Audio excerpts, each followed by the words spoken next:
Hello students, in this video we'll discuss chapter number 10 Jahangir, Shahjahan and Aurangzeb. बेटा इस video में हम पढ़ेंगे अकबर के सबसे बड़े बेटे जहांगीर को, जहांगीर के बेटे शाहजहां को और शाहजहां के बेटे औरंगज़ेब को। बेटा औरंगज़ेब के बाद मुग़ल डायनेस्टी ख़त्म नहीं होगी, इसके बाद मुग़ल डायनेस्टी कंटिन्यू रहेगी, पर औरंगज़ेब के बाद जितने भी मुग़ल रूलर्स होंगे उन्हें हम कहेंगे लेटर मुग़ल्स। ठीक है, तो हम ऑल इन ऑल कह सकते हैं कि औरंगज़ेब के बाद मुग़ल डायनेस्टी का डिक्लाइन चालू होता है। औरंगज़ेब के बाद जितने भी रूलर्स आएंगे जो मुग़ल डायनेस्टी को बिलोंग करेंगे वो किस कैटेगरी में डाले गए हैं? लेटर मुग़ल्स। ठीक है, चैप्टर स्टार्ट करेंगे हम जहांगीर से। जहांगीर ने रूल करना स्टार्ट किया था 1605 से, और कब तक रूल किया बेटा? 1627 तक। ठीक है, ऑलमोस्ट इन्होंने 22 ईयर्स रूल किया। रूल करना स्टार्ट किया 1605 से, और कब तक रूल किया? 1627 तक। जहांगीर कौन थे? जहांगीर सबसे बड़े बेटे थे किसके? अकबर के। इनको थ्रोन कब मिला, मतलब इनकी ताजपोशी कब हुई? तो वो ही 1605 CE, कॉमन एरा, है ना। इनका जो रियल नेम था वो था प्रिंस सलीम। जहांगीर का रियल नेम क्या था? प्रिंस सलीम। ये राजा कब बने, मतलब इन्हें थ्रोन कब मिला? तो मिला 1605 में। इन्होंने टाइटल दिया किसका? जहांगीर का। और जहांगीर का मतलब क्या होता है? कनकरर ऑफ द वर्ल्ड, पूरी दुनिया को जीतने वाले का जहांगीर। ये ऐसे टाइटल लिया था इन्होंने। इनका रियल नेम क्या था? प्रिंस सलीम। राजा कब बने? 1605 में।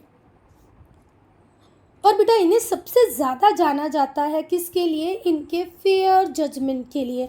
मतलब जब इनका रीन था, जब ये रूल कर रहे थे, तो जो भी जजमेंट्स इन्होंने लिए वो बहुत ज़्यादा फेयर थे, इसीलिए इन्हें लोग जानते हैं, लोग पसंद करते हैं।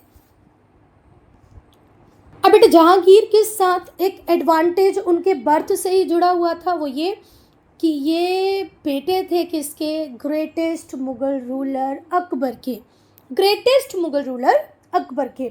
तो अकबर ने एक बहुत बड़े एम्पायर को कार्व आउट किया था इंडिया में, और उसी को कंटिन्यू करना था किसको? जहांगीर को।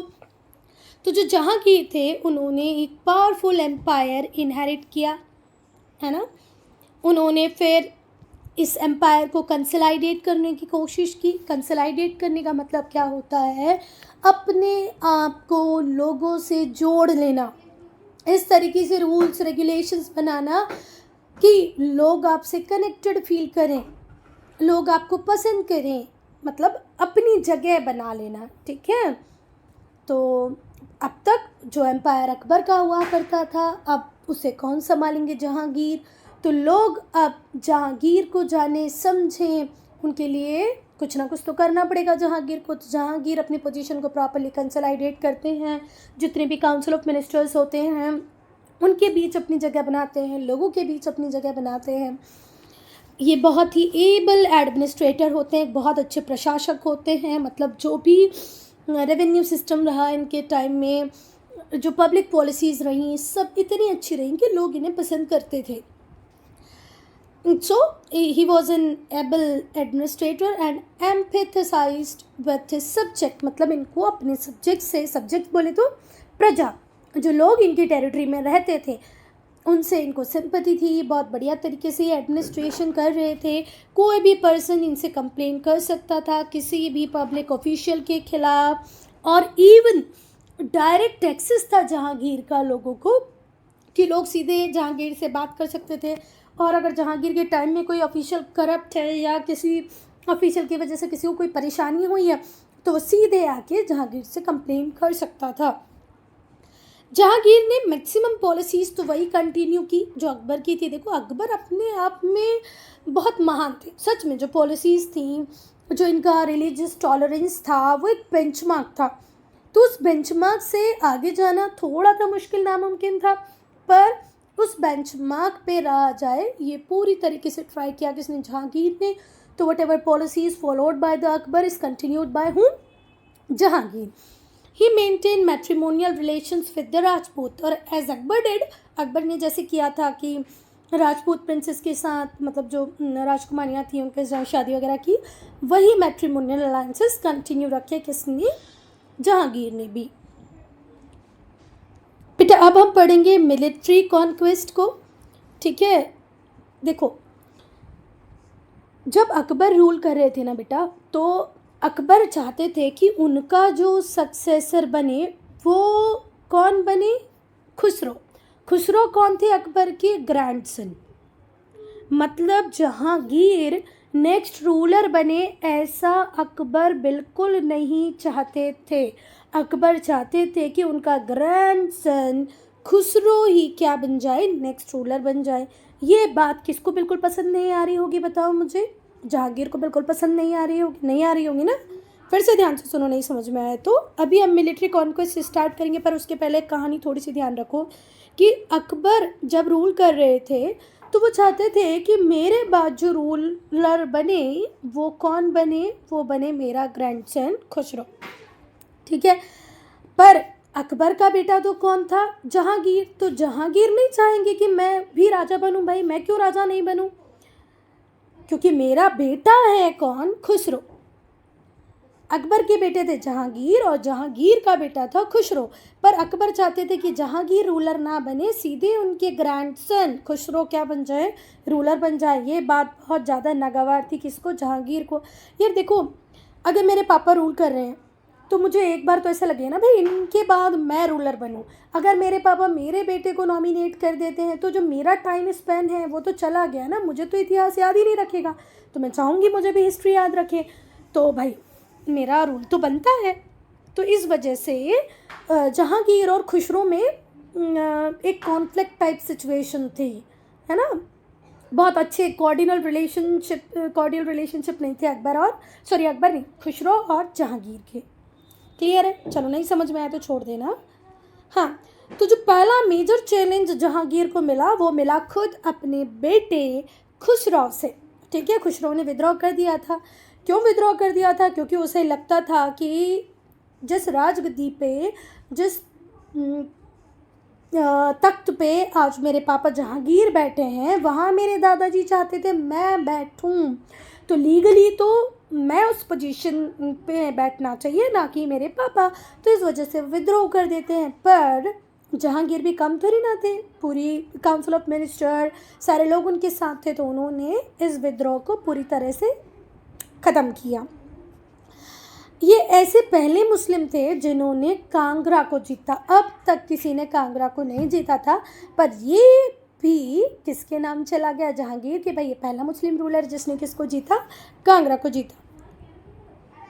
बेटा अगर मैंने यहाँ पर तुम लोगों को कंफ्यूज किया हो ना, कहानी नहीं समझी हो, तो बस एक बात याद रखना कि अकबर के बेटे तो जहांगीर थे, पर अकबर चाहते नहीं थे कि जहांगीर रूलर बने। अकबर चाहते थे रूलर सीधे कौन बन जाए, खुसरो। और जहांगीर इस बात से बहुत परेशान थे, तो इस वजह से इन दोनों के रिलेशन कभी अच्छे नहीं रहे। और फिर खुसरो ने फाइनली रिबेलियन कर दिया। पर जहांगीर उस टाइम तक इतने पावरफुल थे कि उन्होंने खुसरो के रिबेलियन को पूरी तरह क्रश किया और पहले मुस्लिम रूलर बने जिन्होंने किसको भी जीता, कांगड़ा। अब ये देख लो कांगड़ा है कहाँ पर, कुल्लू वैली, कांगड़ा वैली आप लोगों ने सुना होगा ना, वही नॉर्थ में है कांगड़ा। ये भी जीत लिया किसने, हमारे जहांगीर ने। कांगड़ा जीतने के बाद उन्होंने अपना पूरा ध्यान अवध की तरफ दिया, बंगाल की तरफ दिया, और किंगडम को इस डायरेक्शन में भी एक्सपांड किया। He expanded his control over these area. Awadh जीता, बंगाल जीता। Jahangir ended the long standing conflict with Mewar. Mewar के साथ जो कन्फ्लिक्ट चल रहे थे, जहांगीर ने उन्हें भी ख़त्म किया। इन्होंने जो मेवाड़ के रूलर थे उन्हें हराया, कब, 1630 में। पर उन्हें रूल करने की परमिशन दे दी। ये एक बात अच्छी थी मुग़ल रूलर्स में कि कुछ किंगडम्स को इन्होंने क्या किया, जीतने के बाद भी अलाउ किया उस राजा को कि भाई आप हमारी ओवरलॉर्डशिप को एक्सेप्ट कर लो, पर आप रूल करते रहो। तो बेटा पहले जीता कांगड़ा को, फिर अवध, बंगाल, और फिर मेवाड़ के साथ जो कंटिन्यूस कॉन्फ्लिक्ट थे उन्हें भी ख़त्म किया। पर मेवाड़ जीतने के बाद भी रूलर्स को कहा कि भाई ठीक है आप रूल करते रहो, हमारी ओवरलॉर्डशिप को एक्सेप्ट कर लो बस। अब बेटा देखो, नॉर्थ का अच्छा खासा पार्ट जीतने के बाद जहांगीर का इंटरेस्ट डेक्कन की तरफ जागा, तो उन्होंने अपने बेटे प्रिंस खुर्रम को भेजा कि जाओ मलिक अंबर से लड़ो, जो कहाँ पर रूल कर रहे थे, अहमदनगर में। कब भेजा? 1616 में। 1616 में प्रिंस खुर्रम को भेजा। किसने भेजा? जहांगीर ने भेजा। कहाँ भेजा? अहमदनगर, कि जाओ और मलिक अंबर के साथ फाइट करो और अहमदनगर जीत लो। खुर्रम ने फटाफट से हरा दिया किसको? मलिक अंबर को। पर बाद में फिर मलिक अंबर ने अपनी इंडिपेंडेंस डिक्लेयर कर दी थी। कुछ थोड़े टाइम तो बेचारा मलिक अंबर डरा सहमा रहा, किसके कंट्रोल में रहा? मुगल रूलर्स के कंट्रोल में रहा। पर बाद में फिर उसने अपनी इंडिपेंडेंस को असर्ट किया। Thus, Deccan remained a troubled area for the Mughals. मतलब मुगल्स के लिए डेक्कन कभी भी बहुत स्मूथ एरिया नहीं रहा कि जहाँ जब गए जीत लिया, अपने रूल चला लिए। बहुत कॉम्प्लिकेटेड एरिया रहा, जिसको जीत पाना आसान था पर संभाल पाना मुश्किल था। मतलब बहुत दिन तक कंट्रोल आप नहीं रख सकते थे उस एरिया पे। अब तक हमने सारी विक्ट्रीज पढ़ी किसकी? जहांगीर की। पर अब एक लॉस भी होगा उसको, जो लॉस सबसे मेजर होगा। 1622 में कांधार इनके हाथों से छिन गया। किसके हाथों में चला गया? पर्शियंस के हाथों में चला गया। और ये बहुत बड़ा लॉस था, कांधार का जाना बहुत बड़ा लॉस था। किसके लिए? जहांगीर के लिए, क्योंकि ये मेजर ट्रेड रूट पे लोकेटेड था। अगर कांधार आपके पास नहीं है तो आपके कॉन्टैक्ट्स बहुत सारे एरिया से टूट जाएंगे। तो अब कांधार इनके हाथों से चला गया। किसके पास चला गया? पर्शियंस के पास चला गया। तो जहांगीर को major loss in terms of territories कब हुआ? 1622 में। क्या चला गया इनके हाथों से? कांधार। किसके पास चला गया? पर्शियंस के पास चला गया। ये बहुत बड़ा लॉस था, क्योंकि कांधार की लोकेशन जो थी बहुत ही स्ट्रेटेजिक थी, बहुत ही इम्पॉर्टेंट थी, एक बहुत मेजर ट्रेड रूट था बेटा वो। अब हम पढ़ेंगे नूरजहाँ को। 1611 सी में जो एम्परर जहांगीर थे उनकी शादी होती है मेहरुनिशा। ठीक है। 1611 में जहांगीर की शादी होती है मेहरुनिशा से, और वो उसे टाइटल दे देते हैं नूरजहाँ का, means light of the world. What do you mean by Nurjahan? Light of the world. जो नूरजहाँ होती हैं बहुत इंटेलिजेंट होती हैं, टैलेंटेड होती हैं और ब्यूटीफुल होती हैं। मतलब रेयरली ऐसा कॉम्बिनेशन देखने को मिलता है। जो थी नूरजहाँ, जितनी सुंदर उतनी इंटेलिजेंट उतनी ही टैलेंटेड। 1611 में एक मोस्ट टैलेंटेड लड़की से शादी करते हैं। कौन? जहांगीर, जिनका नाम होता है मेहरुनिसा। और बाद में जहांगीर उनकी सुंदरता से मोहित होते हुए, उनकी टैलेंट को देखते हुए उन्हें टाइटल दे देते हैं किसका? नूरजहाँ का। और नूरजहाँ का मतलब क्या होता है? Light of the world. Jahangir her matter में, हर इम्पॉर्टेंट मैटर में सजेशंस ले लेते थे किससे? नूरजहाँ से। क्यों ले लेते थे? भाई टैलेंटेड थी, इंटेलिजेंट थी, और इसमें कोई बुराई भी नहीं है। जब जहांगीर बीमार हो गए तो पूरा की पूरा एडमिनिस्ट्रेशन जो था एम्पायर का, वो किसके पास आ गया? नूरजहाँ के पास आ गया। ये रॉयल हाउस होल्ड को भी डोमिनेट करती थी। ठीक है।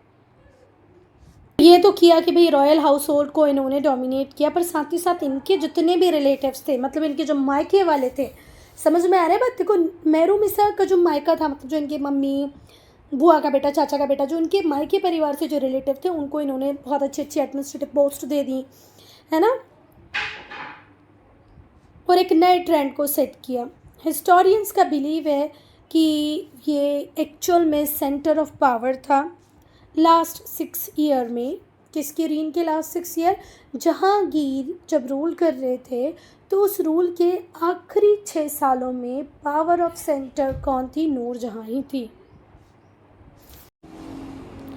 अगर बेटा यहाँ पर कोई कन्फ्यूजन है तो फिर से ध्यान से सुनो कि भाई जहांगीर का रूल जब तक चल रहा था तो जो लास्ट 6 ईयर्स थे तो उसमें जो रूलर थी वो नूरजहाँ ही थी। हम बोलते हैं ना कि बैक एंड पे जो सारे काम कर रही थी वो थी कौन? नूरजहाँ, है ना।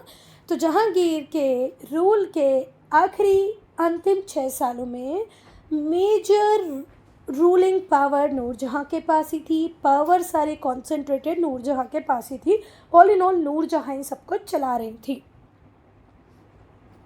जहांगीर नूर जहाँ पे इतने फ़िदा थे कि उन्होंने जो चांदी का सिक्का उनके टाइम में इशू करवाया उसमें एक तरफ तो अपना नाम लिखवाया और दूसरी तरफ नूर जहाँ का नाम लिखवाया। इंस्क्राइब करना मतलब किसी हार्ड सरफेस पे लिख रहे हो तो उसको क्या कहते थे? इंस्क्रिप्शन। तो देखो एक साइड में नूर जहाँ है, दूसरे साइड में जहांगीर है। कितने फ़िदा थे राजा, ठीक है कि चांदी के सिक्के पे भी उन्होंने एक साइड नूर जहाँ को रखा, दूसरी साइड अपने आप को रखा। अच्छा, नूर जहाँ यहाँ दूसरी तैयारी में लगी हुई थी। इस दूसरी तैयारी की मैं बात करूँ उसके पहले थोड़ा सा कहानी में ट्विस्ट है, वो जानने की कोशिश करना। देखो, पहला कि नूर जहाँ और जहांगीर से बच्चा नहीं था, मतलब कोई बेटा था ही नहीं। तो अब आने वाला राजा कौन बने? नूर जहाँ आखिरी 6 सालों में पावर ऑफ सेंटर थी, तो नूर जहाँ नहीं चाहेगी कि आने वाला जो भी राजा बने वो मेरी मुट्ठी में रहे, मैं जैसे चाहूँ वो राजा बने। तो नूर जहाँ क्या करती हैं, किसके नाम को प्रमोट करती हैं? शहरयार के नाम को प्रमोट कर देती हैं। अब ये शहरयार कौन है वो ध्यान से सुनना। तो शहरयार जहांगीर का ही बेटा है। शहरयार जहांगीर का ही बेटा है। जहांगीर के 4 बेटे थे। कितने बेटे थे? 4। खुसरो जो पहले ही उनसे लड़ लिया, दूसरे खुर्रम जिन्होंने डेक्कन जीता, तीसरे परवेज़ और चौथे शहरयार। तो तीसरे को भी साइंस बुक में नहीं पढ़ा हमने, बाकी 3 को पढ़ लिया। खुर्रम जिन्होंने डेक्कन जीता, खुसरो जो पहली बार रिवोल्ट कर लेते हैं क्योंकि अकबर कह के गए थे कि मेरा ग्रैंडसन खुसरो ही राजा बने, मतलब अकबर की ऐसी इच्छा थी। तो खुसरो को पढ़ लिया हमने, खुर्रम को पढ़ लिया हमने, अभी हम शहरयार को भी पढ़ रहे हैं, सिर्फ परवेज़ नहीं पढ़ा हम लोगों ने। तो शहरयार से लगाव क्या था नूर जहाँ को? अब इसके पीछे भी एक कहानी। नूर जहाँ जो थी उनकी पहले पति से, नूर जहाँ की पहले एक शादी हो चुकी थी, तो उनका जो पहला पति था उससे थी उनको एक डॉटर, एक बेटी। तो नूर जहाँ अपनी बेटी की शादी किससे करवा देती हैं? शहरयार से।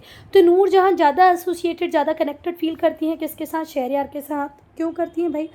बेटी की शादी करवाई है ना।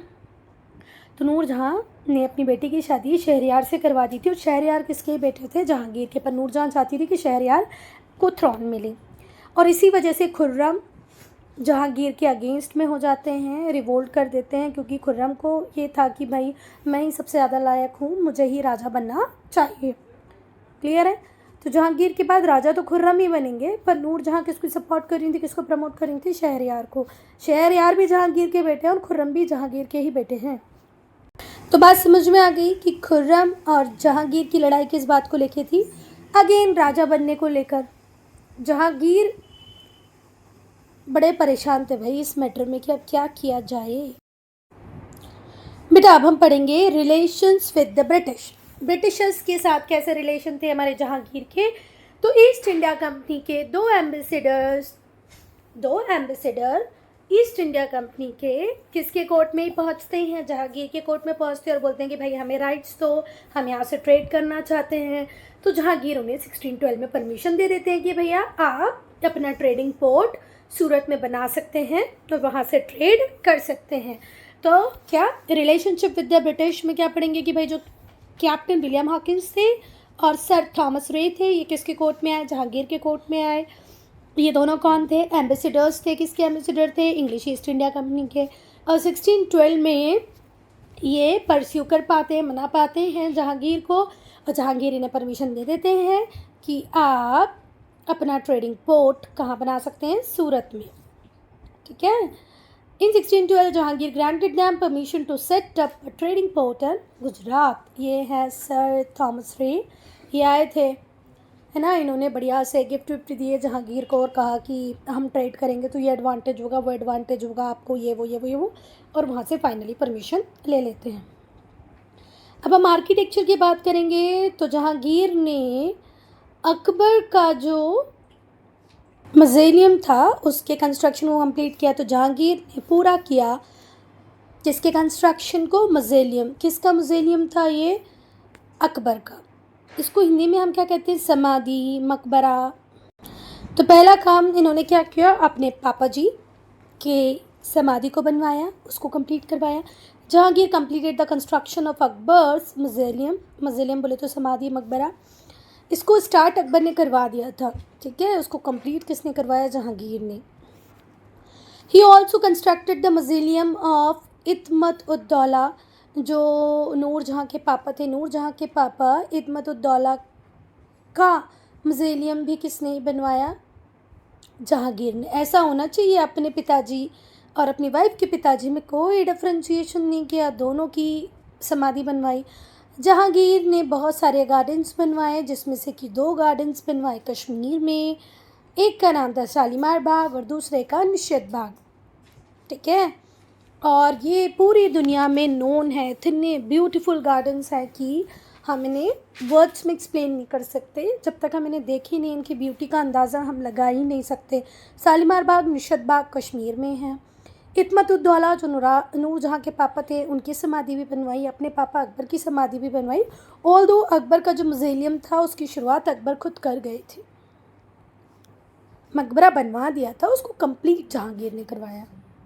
अब हम पेंटिंग की बात करेंगे बेटा। तो पेंटिंग का जो आर्ट था वो भी पीक पे था जहांगीर के टाइम में। जहांगीर खुद बहुत बढ़िया पेंटिंग कर लेते थे और उन्होंने बहुत सारे पेंटर्स को पैट्रोनाइज़ कर रखा था। पैट्रोनाइज़ में बार बार डिस्कस करती हूँ, पैट्रोनाइज़ का मतलब क्या होता है।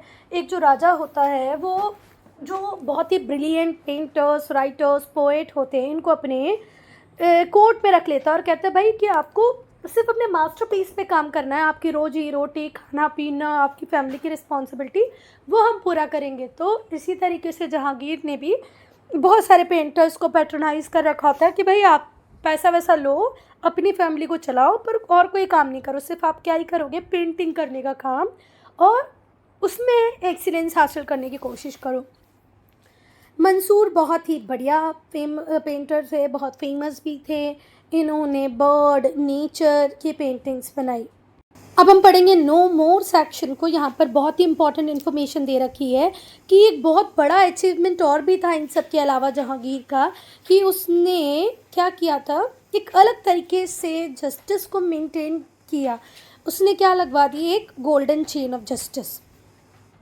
60 bells were connected to each other. 60 घंटियाँ थी जो एक दूसरे से कनेक्टेड थी, और जो चेन थी उन जिनसे वो बेल कनेक्टेड थी वो किले के बाहर थी। कोई भी आकर उन चेन को पुल करके घंटियाँ बजा सकता था और एम्परर से मिल सकता था। तो सोचो, इतनी अच्छी न्यायिक व्यवस्था कहीं नहीं थी जितनी अच्छी किसने दी, जहांगीर ने। एक बार पढ़ लेते हैं इसको। एक और अचीवमेंट है जहांगीर का जस्टिस के फील्ड में, वो गोल्डन चेन ऑफ जस्टिस है। इसमें क्या किया था, 60 बेल्स को कनेक्ट किया था एक दूसरे के साथ, और जो चेन थी जो इन बेल्स के साथ कनेक्टेड थी वो आगरा फोर्ट के बाहर थी। कोई भी अपनी परेशानी लेकर आकर के वो चेन को पुल कर सकता था, जिससे वो घंटियाँ बजने लगती और फिर वो एम्परर से मिल सकता था। तो यहाँ पर जहांगीर के रिगार्ड में हमने पढ़ लिया। अब हम पढ़ेंगे किसको, शाहजहाँ को। तो शाहजहाँ ने रूल किया कितने साल, ज़रा बताओ मुझे। 1628 से रूल करना चालू किया और रूल किया 1666 तक। तो 66 से आप माइनस कर दो 28 को, तो कितना आएगा 8। यहाँ कितना बचा 5, मतलब 38 ईयर्स रूल किया है किसने, हमारे शाहजहाँ ने। सही कैलकुलेट किया ना मैंने। 16 में से 8 गए, 8 बचे, यहाँ बचा 5, 5 में से 2 गए, बचा 3। 38 ईयर रूल किया। तो बेटे 30 ईयर्स क्यों लिखा आपने, 38 ईयर्स है। क्लियर है, ठीक है बेटा। तो ये 30 ईयर्स नहीं है, 38 ईयर्स है। जहांगीर की डेथ के बाद प्रिंस खुर्रम ने थ्रोन को असेंड किया। कब असेंड किया, 1628 में। इन्होंने किसका टाइटल लिया, शाहजहाँ का, रूलर ऑफ द वर्ल्ड। ऐसे बड़े बड़े ग्रैंड टाइटल ये लोग ले लेते थे, ठीक है। तो प्रिंस खुर्रम ने थ्रोन का असेंड किया 1628 में। उसके बाद किसका टाइटल ले लिया, शाहजहाँ का। शाहजहाँ का मतलब क्या होता है, रूलर ऑफ द वर्ल्ड, पूरी दुनिया को रूल करने वाला।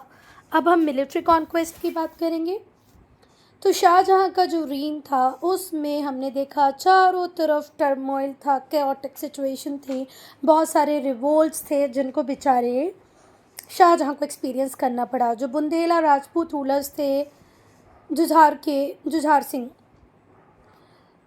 उन्होंने सबसे पहले बैनर उठाया किसका, रिवोल्ट का।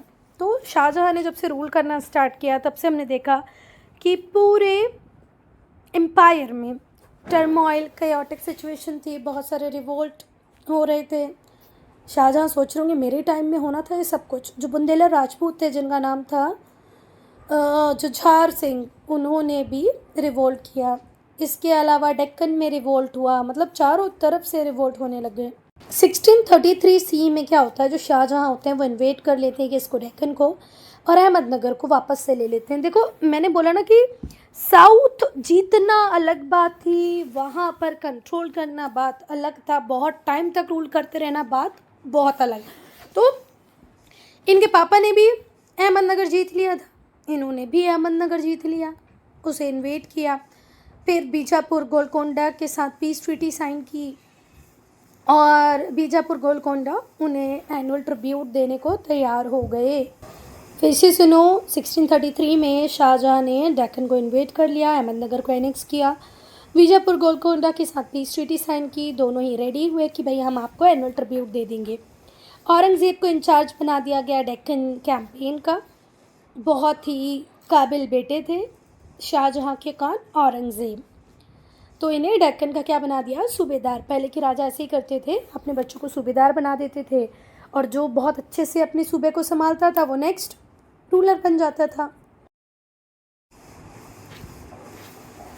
अब शाहजहाँ बहुत ज़्यादा ओवर कॉन्फिडेंट हो गए, ठीक है, बहुत ज़्यादा एम्बिशियस बन गए। कब, जैसे ही उन्होंने डेक्कन पे जीत हासिल की, उनकी तो खुशी का ठिकाना ही नहीं था भाई कि ओ वाह डेक्कन भी मुझे मिल गया, डेक्कन भी मैंने जीत लिया। तो Shahjahan became ambitious when he gained victory in the Deccan. Deccan victory के बाद तो बहुत ज़्यादा एम्बिशियस बन गए, उन्होंने अपनी आर्मी को बल्क भेज दिया। कहाँ भेज दिया, बल्क और बदाख्शन। तो ठीक है, दो जगहों के लिए आर्मी फिर से भेजी, बल्क और बदाख्शन, दोनों ही कहाँ पर थे, सेंट्रल एशिया में। तो डेक्कन जीतने के बाद भाई का जो हौसला था वो इतना बुलंद था कि उसने सेंट्रल एशिया भी अपनी आर्मी भेज दी। कहाँ, बल्क और बदाख्शन जीतने। वो चाहता था कि समरकंद भी उसके साथ, मतलब समरकंद तक उसका एरिया एक्सपांड कर जाए, समरकंद भी उसके एरिया का पार्ट बने। अब बेटा समरकंद की क्या इंपॉर्टेंस थी, समरकंद जो था वो कैपिटल था किसकी, तैमूर का, ठीक है। तो डेक्कन जीतने के बाद हौसले बुलंद बहुत थे, इस वजह से उसने अपनी आर्मी को बल्क और बदख्शन भेजा, जो कहाँ पर थे, सेंट्रल एशिया में थे। वो चाहता था समरकंद भी उसकी टेरिटरी का पार्ट बन जाए, जो कि तैमूर का कैपिटल रहा एक टाइम में, पर वो फेल हुआ, वो समरकंद को हासिल नहीं कर पाया। शाहजहाँ ने अपने कैंपेन्स को कहाँ भेजा, कांधार भी भेजा, है ना, कि भाई कांधार पहले इन्हीं के पास था, पर कांधार वापस, हमने पढ़ा था ना, किसके पास आ जाता है, पर्शिया के पास आ जाता है, पर्शियंस लोगों का कंट्रोल हो जाता है कांधार पे। तो चाहते थे कि पर्शियन से कांधार को वापस लिया जाए, इसलिए उन्होंने वहाँ पर भी अपने एक कैंपेन को, मतलब एक पूरी टीम को भेजा कि जाओ भैया वहाँ पर भी लड़ो और कांधार जीतो। Shahjahan also sent a campaign to recover Kandahar. अब हम देखेंगे कि भाई यूरोपियन ट्रेडर्स के साथ इनके रिलेशन कैसे थे। हमने देखा था कि जहांगीर के टाइम में ही ईस्ट इंडिया कंपनी को परमिशन मिल गई थी कि वो ट्रेडिंग पोर्ट बना सकते थे सूरत में 1612 में ही, है ना। तो अब आगे उनके रिलेशनशिप कैसे रहेंगे शाहजहाँ के साथ वो हम पढ़ेंगे। जो यूरोपियंस थे वो ट्रेडिंग एक्टिविटीज़ को कंटिन्यू करते हैं शाहजहाँ के टाइम में भी। जो पोर्तुगीज़ हैं वो भी अपने आप को बंगाल में एस्टेब्लिश कर लेते हैं, इवन ये कस्टम ड्यूटीज़ भी देना बंद कर देते हैं। शाहजहाँ फिर मिलिट्री एक्शन लेते हैं और उन्हें हरा देते हैं। तो जो पोर्तुगीज़ होते हैं वो उसके बाद से अकॉर्डिंग टू किंग ही ट्रेड करते हैं, उनकी टर्म्स एंड कंडीशन को फॉलो करते हैं। तो वो पोर्तुगीज़ जो उड़ने लग गए थे, बंगाल में रूल एस्टेब्लिश करके कस्टम ड्यूटी देना बंद कर दिए थे, शाहजहाँ ने बोला रुको बेटा हम तुम्हें बताते हैं। फिर शाहजहाँ ने उनके अगेंस्ट मिलिट्री कैंपेन किया, उन्हें हराया। फिर पोर्तुगीज़ सीधे हो गए, उन्होंने कहा कि ठीक है भाई हम तुम्हारी टर्म्स के हिसाब से ट्रेड करेंगे। पर जो इंग्लिश ट्रेडर्स थे वो कंटिन्यू गुड बुक में रहे किसकी, शाहजहाँ के। उनके रिलेशनशिप बहुत बढ़िया रहे किसके साथ, शाहजहाँ के साथ। अब हम आर्किटेक्चर की बात करें तो शाहजहाँ को एक और नाम से जाना जाता है, वो नाम है इंजीनियर किंग।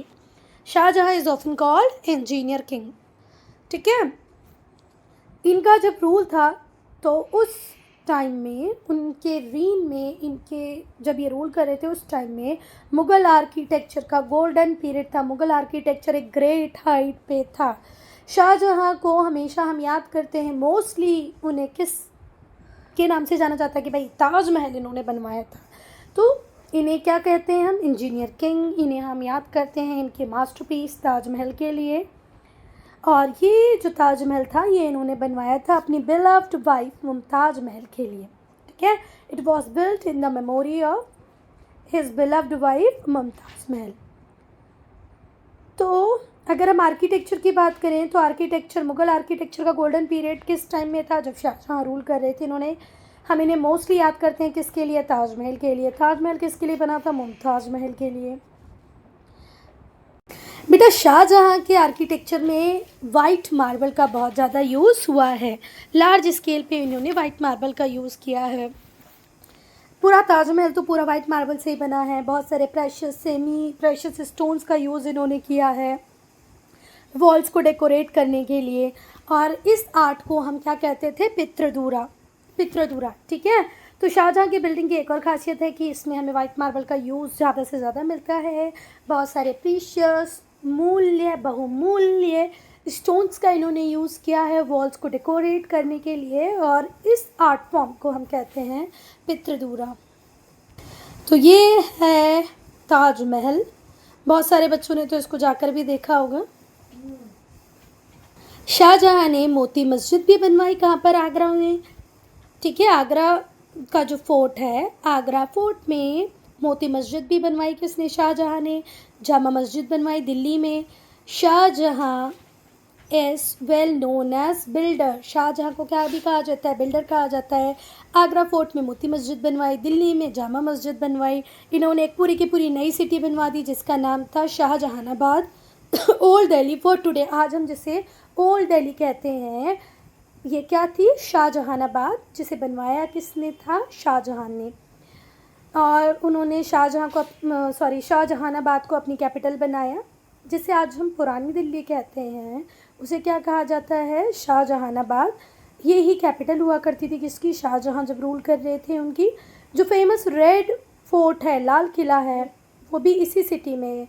लाल किला कहाँ पर है, तो लाल किला शाहजहानाबाद में ही है, ओल्ड दिल्ली में है। जब शाहजहाँ बीमार हो जाते हैं, है ना, कब, 1657 CE में। तो बेटा इनका जो बेटा होता है औरंगज़ेब, शाहजहाँ बीमार हो जाते हैं कब, 1657 में।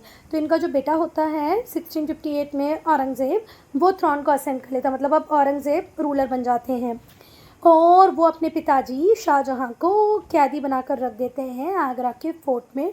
और शाहजहाँ की डेथ वहीं पर होती है, आगरा फोर्ट में, कब होती है, 1666 में। तो यहाँ पर हम लोग देख रहे हैं कि मुग़ल रूल के टाइम में बच्चों और पापा के जो रिलेशंस थे वो बहुत अच्छे नहीं थे। हर बच्चा, हर मुग़ल रूलर अपने पिताजी से लड़ भिड़ के ही राजा बना था, है ना। तो फिर से ध्यान से सुनो, 1657 में बीमार होते हैं, 1658 में औरंगज़ेब ताजपोशी कर लेते हैं अपनी, और अपने पिताजी को कैदी बना के रख देते हैं आगरा फोर्ट में। और वहीं पर 1666 में शाहजहाँ की होती है डेथ। अब हम लिटरेचर की बात करेंगे, साहित्य की बात करेंगे। तो जहांगीर बहुत ही एंथुजियास्टिक प्रमोटर थे लिटरेचर के। इन्होंने लिखी तुज़ुक-ए जहांगीरी, किस भाषा में लिखी, टर्किश में लिखी, है ना। तुज़ुक-ए जहांगीरी क्या थी, ऑटोबायोग्राफी थी। और देखो बायोग्राफी का मतलब क्या होता है, कि भाई आपकी जीवन को किसी और ने लिखा। ऑटोबायोग्राफी मतलब आपने अपनी कहानी को खुद लिखा है। तो तुज़ुक-ए जहांगीरी किसकी ऑटोबायोग्राफी थी, जहांगीर की थी, ठीक है। अब्दुल हमीद लाहौरी ने लिखी बादशाहनामा, कब लिखी, जब शाहजहाँ का रूल था तभी। इनका जो बेटा था दारा शिकोह, उसने भगवत गीता को ट्रांसलेट किया, उपनिषद को ट्रांसलेट किया, किस भाषा में, पर्शियन लैंग्वेज। तुज़ुक-ए जहांगीरी क्या है, ऑटोबायोग्राफी है किसकी, जहांगीर की, किस भाषा में, टर्किश में है। अब्दुल हमीद लाहौरी ने कौन सी बुक लिखी, बादशाहनामा, जब शाहजहाँ रूल कर रहे थे उसी टाइम में लिखी गई। दारा शिकोह ने भगवत गीता को ट्रांसलेट किया, उपनिषद को ट्रांसलेट किया, पर किस भाषा में, पर्शियन। तो लैंग्वेज देख रहे हैं आप, कितनी सारी पैरेलली रन कर रही हैं, पर्शियन भी चल रही है, टर्किश लैंग्वेज भी चल रही है। अब हम बताएंगे बेटा कि एज अ रूलर शाहजहाँ कैसे थे। तो जो बर्नियर थे, जो कि एक ब्रिटिश ट्रैवलर थे, उन्होंने इंडिया को विज़िट किया। कब? जब शाहजहाँ रूल कर रहे थे। उन्होंने शाहजहाँ को बताया कि बहुत ही स्ट्रॉन्ग थे, टफ थे, कैपेबल एडमिनिस्ट्रेटर थे। मतलब जितनी खूबियाँ एक राजा में होनी चाहिए वो सारी शाहजहाँ में थी। इनका एडमिनिस्ट्रेशन बहुत अच्छा था, मिलिट्री कैंपेन बहुत प्लान करके करते थे, है ना। इसीलिए इनके मिलिट्री कैंपेन्स मोस्टली सक्सेसफुल ये होते थे कि प्लानिंग के साथ जो काम करोगे वो सही होगा। फेमाइन्स फ्रिक्वेंटली आती थी शाहजहाँ के टाइम में, पर फेमाइन के बावजूद भी ये लोगों को कभी भूख से नहीं मरने देते थे। प्रॉपर अरेंजमेंट थे फूड के लोगों के लिए। इन सब के बाद भी हम ये कह सकते हैं कि जब शाहजहाँ रूल कर रहे थे तो इंडिया बहुत प्रॉस्पर था, बहुत रिच था। Students, I'm ending this video here only. If you have any doubt, any problem, do write in comment section. Quick revision को हम shorts में share करेंगे.